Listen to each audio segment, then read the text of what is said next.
अभी एक फैशन हो गया है, आम्बेडकर आम्बेडकर आम्बेडकर आम्बेडकर आम्बेडकर आम्बेडकर। इतना नाम अगर भगवान का लेते तो 7 जन्मों तक स्वर्ग मिलता। आपको लगता है कि भगवान का नाम लेने से लोग स्वर्ग पहुंच सकते हैं, तो दलितों को, पिछड़ों को स्वर्ग जाने की जरूरत नहीं है, क्योंकि बाबा साहब ने तो ऐसा नियम बना दिया, बाबा साहब ने ऐसा संविधान बना दिया जिसको पढ़ने के बाद लोग जीते जी इस धरती पर ही स्वर्ग पा जाते हैं। भले ही किसी को पता नहीं है कि मरने के बाद किसी को स्वर्ग मिलता है या नहीं मिलता है। संसद में शीतकालीन दौर चल रहा है। राज्यसभा में संविधान पे लगातार चर्चा हो रही है। बड़े बड़े नेता, दिग्गज नेता, सांसद लगातार अपनी बात रख रहे हैं, लेकिन राज्यसभा संसद में जिस तरह से देश के गृह मंत्री अमित शाह ने बाबा साहब डॉक्टर भीमराव अंबेडकर के बारे में टिप्पणी की, तब से पूरे देश में भूचाल आ गया। लगातार चारों तरफ बस एक ही खबर है, बार बार बस ये लोग यही चर्चा कर रहे हैं कि अमित शाह के बल पर अब देश नहीं चल सकता। अब बार बार लोग कह रहे हैं कि अमित शाह माफी मांगिए और अपने पद से इस्तीफा दे दीजिए, क्योंकि आपके बस की बात नहीं है कि आप गृह मंत्री पद संभाल पाए। मेरे प्यारे साथियों, आपको एक बात याद होगी, जब वो अमित शाह जी इंटर के बाद हाई स्कूल और बीए के बाद इंटर करा रहे थे, तभी लोगों को पता चल गया होगा कि अमित शाह कितने पढ़े लिखे हैं। लेकिन वही व्यक्ति जो देश का गृह मंत्री हो, बाबा साहब डॉक्टर भीमराव अंबेडकर, जो दलितों के मसीहा, दलितों के भगवान हैं, ओबीसी के भगवान हैं, उन पर टिप्पणी कर दी।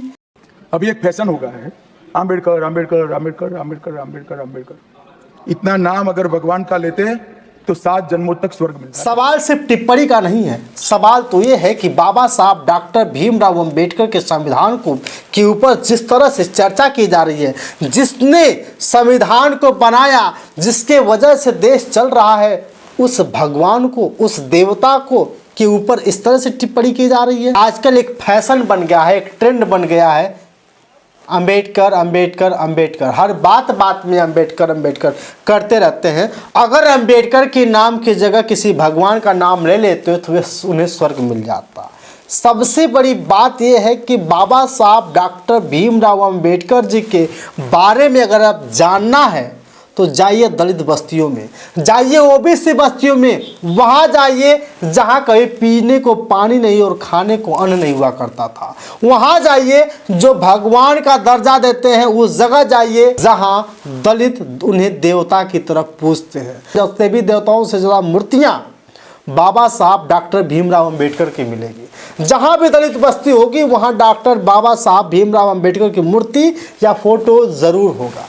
मेरे प्यारे साथियों, बाबा साहब का आकलन ये लोग करते हैं जो न जाने पढ़े हैं या लिखे हैं, जो फर्जी डिग्रियां बना के रखते हैं, क्योंकि उन्हें तो ये भी नहीं पता है कि हाई स्कूल के बाद इंटर आता है, कि इंटर के बाद हाई स्कूल आता है, ग्रेजुएशन के बाद इंटर आता है, कि इंटर के बाद ग्रेजुएशन आता है। उन्हें खुद नहीं पता है। और आजकल लोग बाबा साहब पे सवाल उठा रहे हैं। अरे शुक्र मनाइए कि बाबा साहब ने वो संविधान लिख दिया जिसके बदौलत आपको अधिकार मिल गया संसद में बोलने का। शुक्र मनाइए कि बाबा साहब ने वो संविधान लिख दिया जो महिलाएं संसद में उठकर खड़े होकर के बोल लेती हैं। शुक्र मनाइए उस बाबा साहब का जिनके बदौलत संविधान बना और आज उसी संविधान पे आप चर्चा कर रहे हैं। और रह गई बात भगवान की, बाबा साहब भगवान ही नहीं, सबसे बड़े भगवान और भगवानों के भगवान है, देवी देवताओं के भगवान है, वो बाबा साहब है।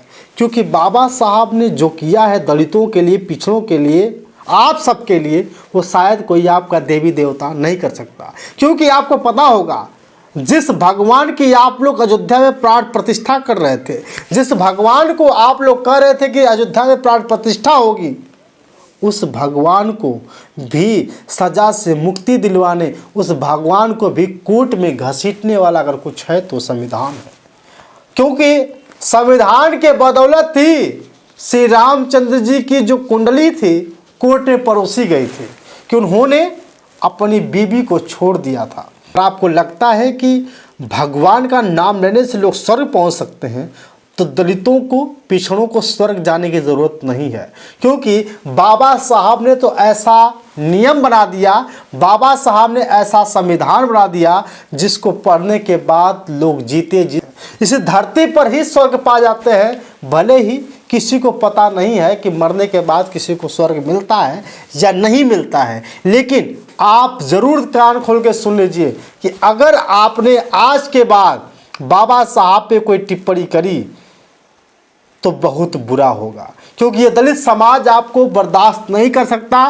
क्योंकि बाबा साहब की देन ही है कि आज दलित DM, collector, SP, IAS, PCS, दरोगा, सिपाही सब बन रहे हैं। अन्यथा इनकी औकात पानी पीने की भी नहीं थी, इनकी औकात तो खाना खाने को भी नहीं थी, इनकी औकात थी बस आपकी गुलामी करना। लेकिन बाबा साहब ने वो संविधान बना करके हमें और आपको एक बराबर बैठने का मौका दे दिया। अन्यथा हम तो वहीं होते जहां आप चाहते। भले ही आप भगवान भगवान का नाम रटते रहिए, लेकिन दलित पिछड़े कभी बाबा साहब के अलावा किसी भी देवी देवता का नाम लेना पसंद नहीं कर देंगे।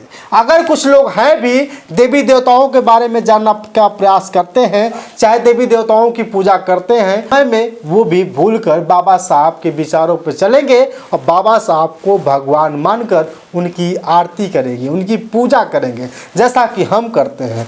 लेकिन शायद आपको नहीं पता होगा कि जय भीम और डॉक्टर भीमराव अंबेडकर के उन नाम में क्या ताकत है। हमें पता है कि जय भीम में क्या ताकत है, क्योंकि आप भले ही अंबेडकर अंबेडकर अंबेडकर चिल्ला लीजिए, लेकिन हम भी अपने भगवान का नाम बड़े शौक से, बड़े गर्व से लेते हैं, बड़े सम्मान और बड़े अदब के साथ लेते हैं। भले ही आप डी बाबा, काली माई, दुर्गा माई, भवानी शंकर भगवान कुछ भी कह लो, लेकिन मेरे भगवान तो सिर्फ बाबा साहब डॉक्टर भीमराव अंबेडकर ही रहेंगे। इतना आपको याद रखना चाहिए कि आपके भगवान, आपके लोग अगर राष्ट्रपिता बना सकते हैं तो इतना जान लीजिए कि हमारे बाबा साहब पूरे देश के नहीं बल्कि पूरे विश्व के बाबा साहब हैं।